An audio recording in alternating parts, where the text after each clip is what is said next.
Hello, and welcome to Artist Spotlight LGBTQIA+. I'm your host, Robin Ehrlich, and today we're going to showcase some wonderful art and artists from the LGBTQIA+ community right here in Milwaukee. Later in the program, we're going to hear from musician Cyrus Chrome about making polished pop music. Then we'll chat about working with physical media with multidisciplinary artist Carl Heumann. But first, I'm joined by author, filmmaker, and poet Mikey Cody Apollo. How's it going today, Mikey? It's going well. We're so happy you're here with us. I'd love to hear a little bit about your background. Where are you from and what brought you to this point here? So I am Milwaukee, born and raised, grew up here, went to college here, all that good stuff. Some other stuff about me, I'm a Capricorn, a daughter, a partner, a sister. All of that I feel like has brought me up until this point where I can say I'm a poet, an author, and a filmmaker. That's amazing. And you certainly seem to wear a lot of hats when it comes to being an artist. I mean, as we've said, you're an author, poet, screenwriter, producer, the list goes on and on. Can you remember when you first started to show an interest in being a creative? And can you recall something about maybe your earliest art projects? So I went to Creative Arts when I was a kid, went to Roosevelt, went to High School of the Arts. So being a part of the arts just is as natural as breathing at this point. And I feel like if I think back to the earliest art project, gosh, either like one of those I'm from poems, or I'm thinking particularly of drawing that Allen Bradley building because my mom worked there. I love that. So what are some of the themes you typically focus on in your current work?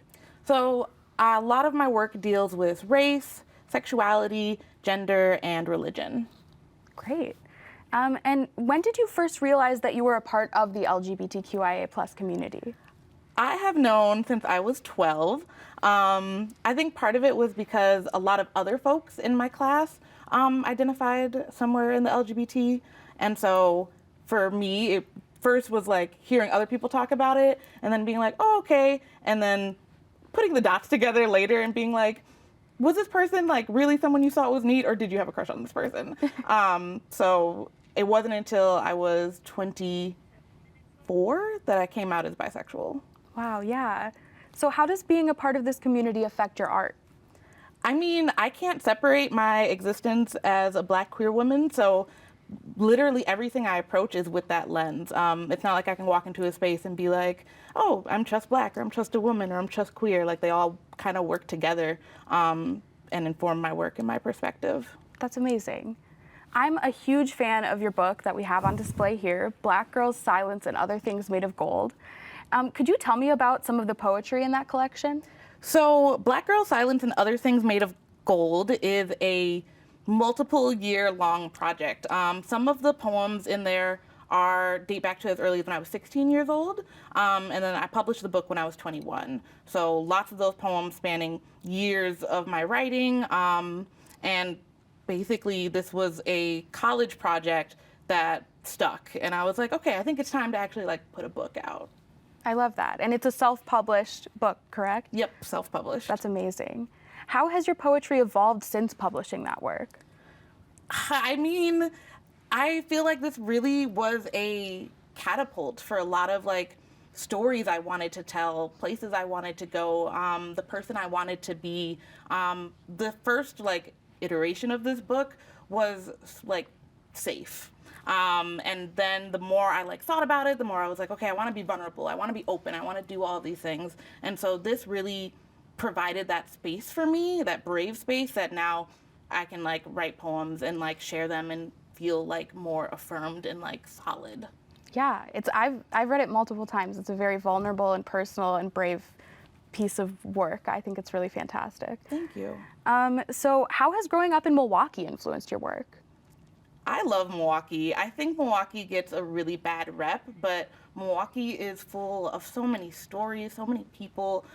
It's such an artsy city as well. So really it's just kind of like the cradle for all of who I am. Kind of going back to like talking about like my intersectional identities, like being from Milwaukee is something that I value and I feel like really informs like who I am and what I do. I try to rep 414 wherever I go.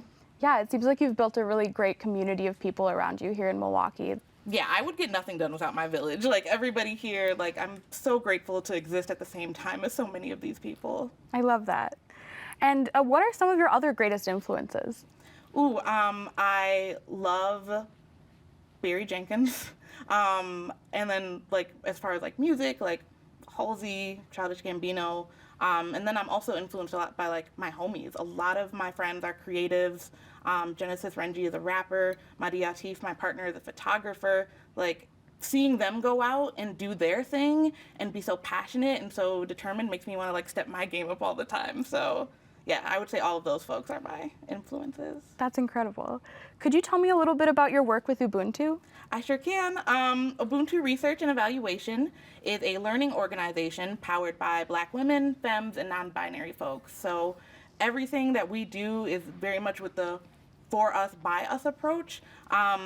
Dr. Monique Liston, our chief strategist and joyful militant, really was intentional about creating a space that politically, emotionally, and intellectually protected Black folks. And so Ubuntu was born, and this is the 5th year that Ubuntu has existed.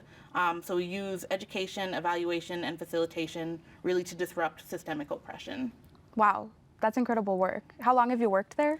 My year anniversary was yesterday. Oh my gosh, congratulations. Thank you. That's amazing.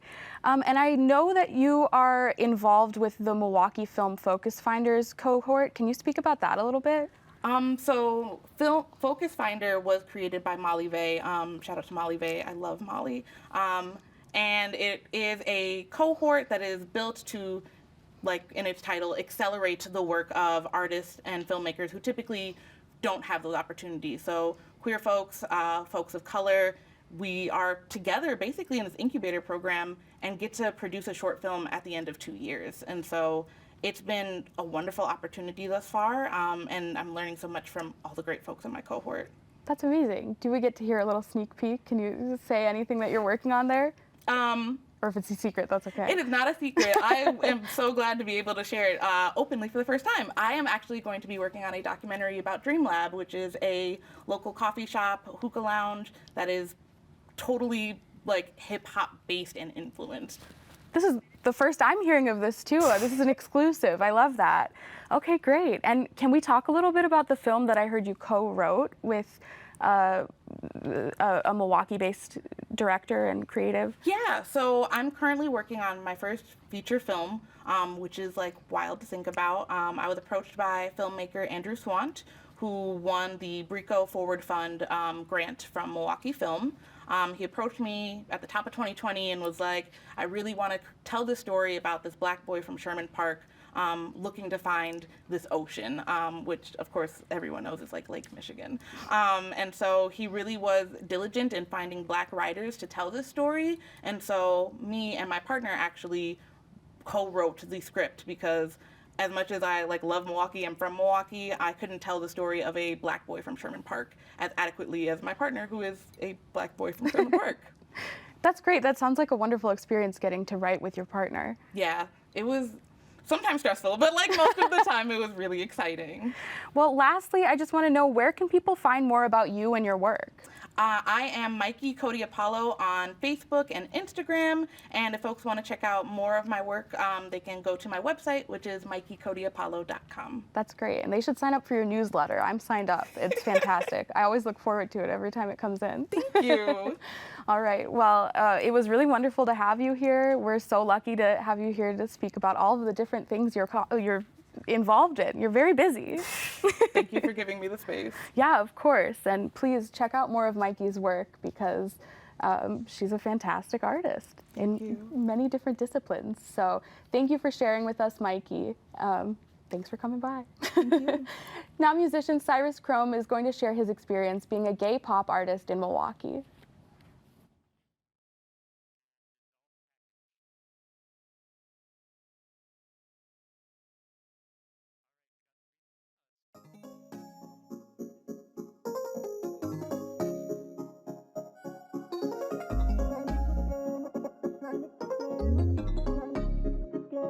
Right one day, it doesn't mean we'll be okay.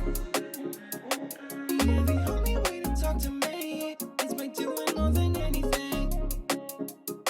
And if I'm gonna have to lie when it comes to our time, then I've been on it every second, every minute. But your line is going out, so tonight we're going out, and we'll be on it by the second time is ticking. Freeze frame, the motion must stop.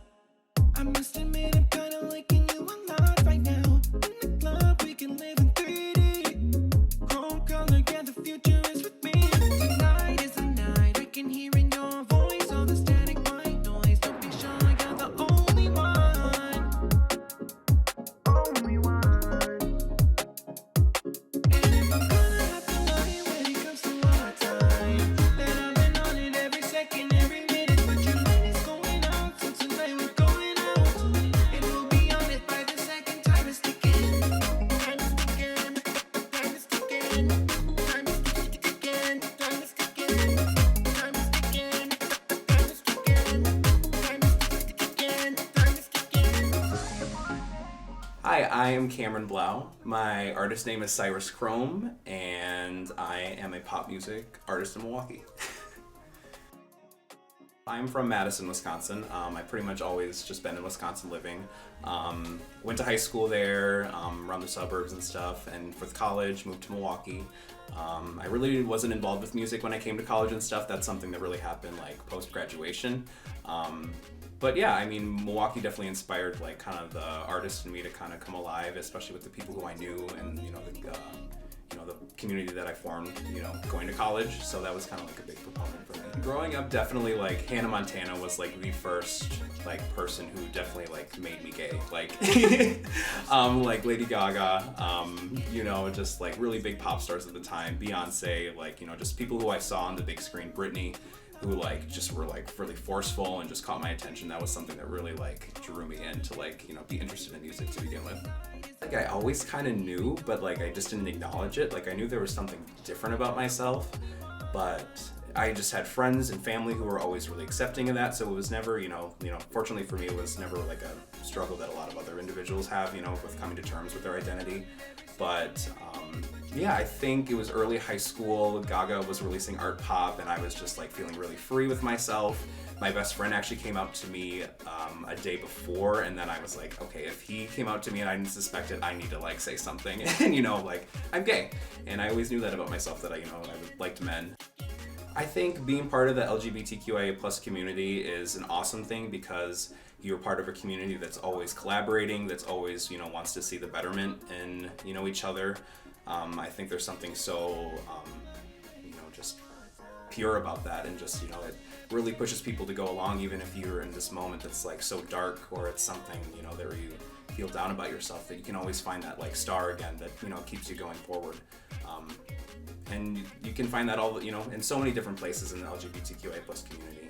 It's just, something that keeps giving. It's definitely, the lens that I write my music from. It's definitely, informs the listener, what I'm trying to convey, and it's, it's not a heteronormative perspective. It's, something that comes from its own place.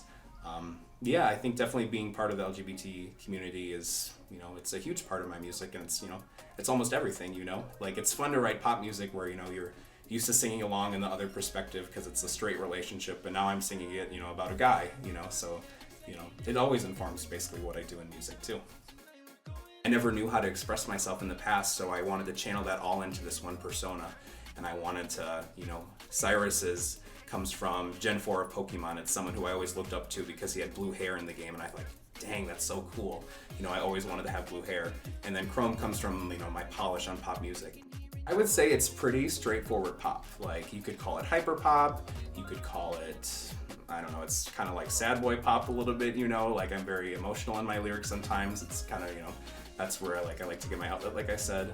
But it's just pop music, no matter what my lyrical content is, it's always going to be shiny, it's always going to be bright. I think of Sophie said in an interview in the past, like when you make pop music, it has to be the brightest, shiniest thing ever, and that's always like what to strive for when making pop music. I feel like that with my lyrics are very introspective, and it's definitely, I'm able to dig deep into myself and my feelings. I think with my music and stuff, it's very, deep. Sometimes it's like I write my lyrics and it's, the emotions come before I even know how to process them. So I find that it's like the, truest form of expression for myself. Do you have any organizations that you'd like to shout out? Yeah, the Butterfly Collective, Milwaukee. They're an organization, social justice, supporting gender nonconforming and Black and brown trans individuals in Milwaukee. I'm doing a show in the future with Planet 1997, and they will be benefiting that organization. So it's just important to really amplify those voices in the community as well, just to make sure that it's all inclusive, and especially for those who don't normally get those voices.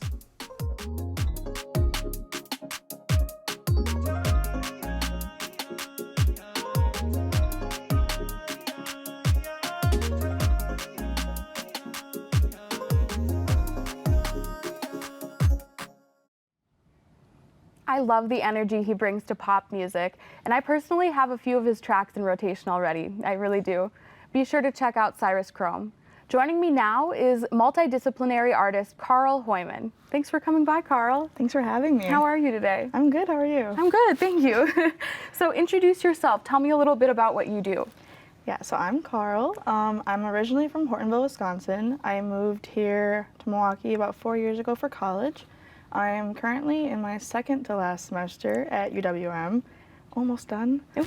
I'm studying film, and I'm also studying women and gender studies. Oh, that's amazing.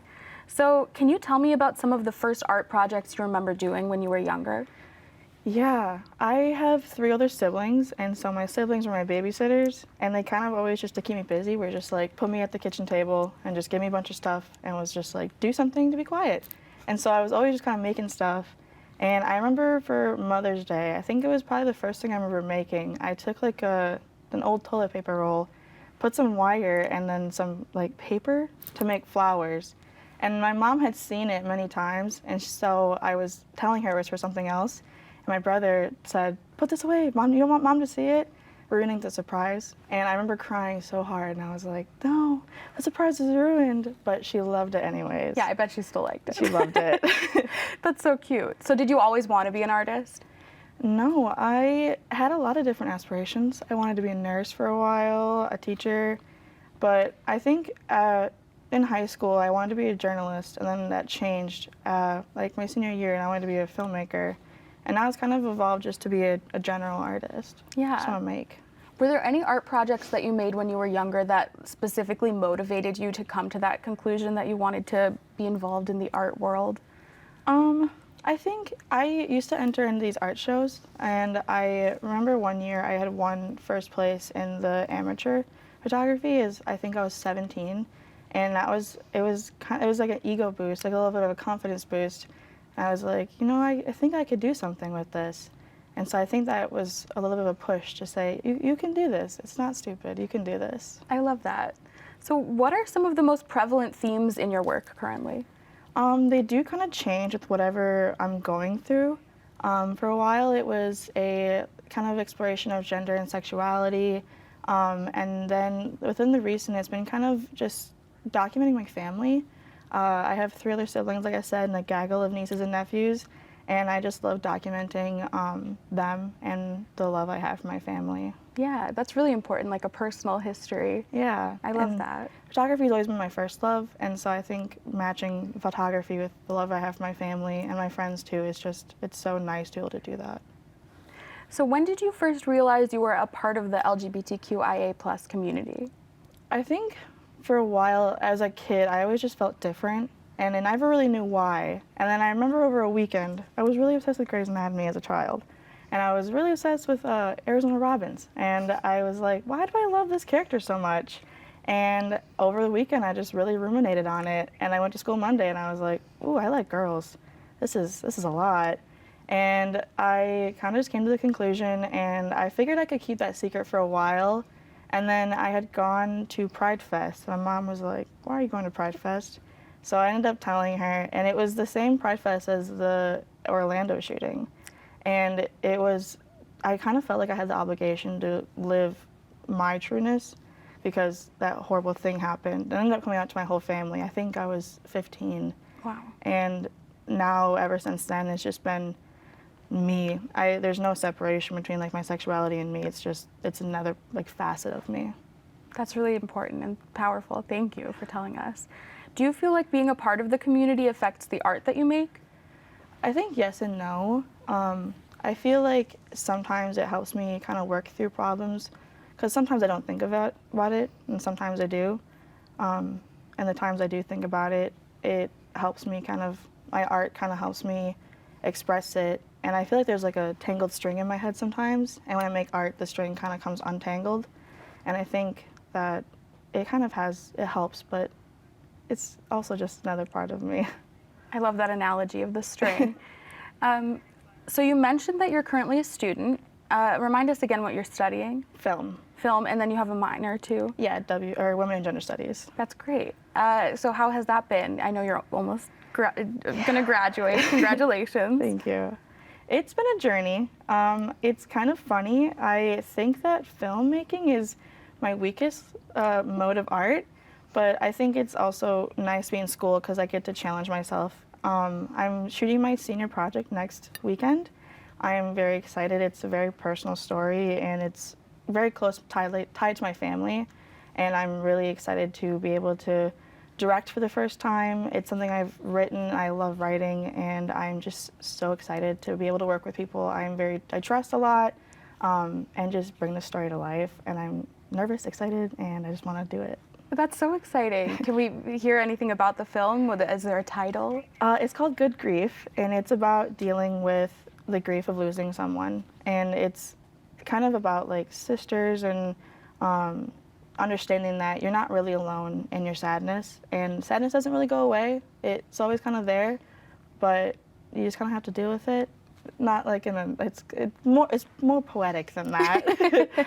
But yeah, it's heartwarming and a little sad at the same time. I'm really excited to see it. Is it something you wrote, you said, so is it a narrative film or experimental? Yeah, it's narrative. I lost my grandfather in 2020, and on the 1-year anniversary, I was just like, what's going on? I don't know what's going on. And like I said, the string in my brain was super tangled. And so I sat down and I just wrote, and the string was slowly starting to get untangled. And what had come out was a script. I was like, this is kind of cool. And so I ended up using it for my senior. And like I said, I'm really excited. No, that's amazing. And that's a really good way to like honor the loss and kind of put some words to what you're feeling. I really appreciate that.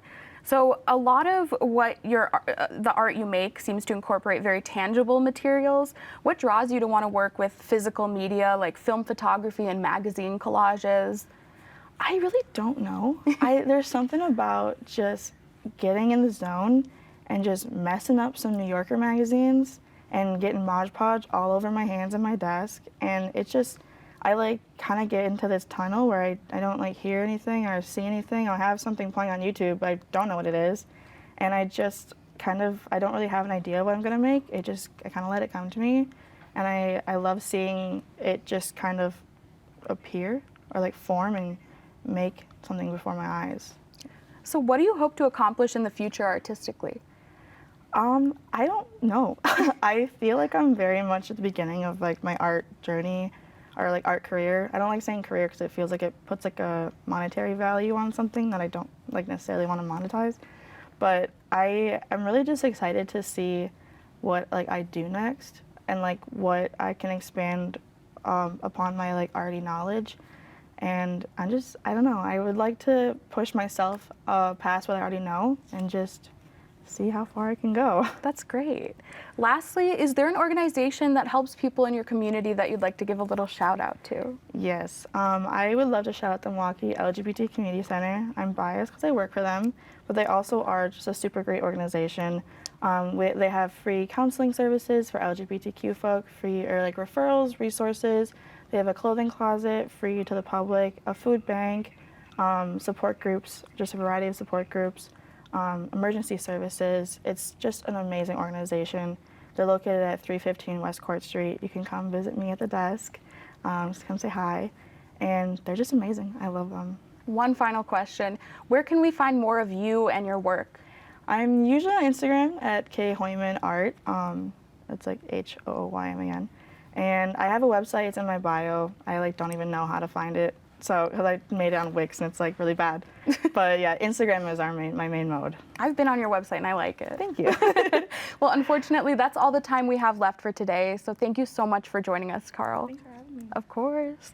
And thank you everyone at home for watching. I hope that you heard something today that inspired you to create art of your own or to learn more about the LGBTQIA+ community here in Milwaukee. I've been your host, Robin Ehrlich. Stay safe and have a wonderful day.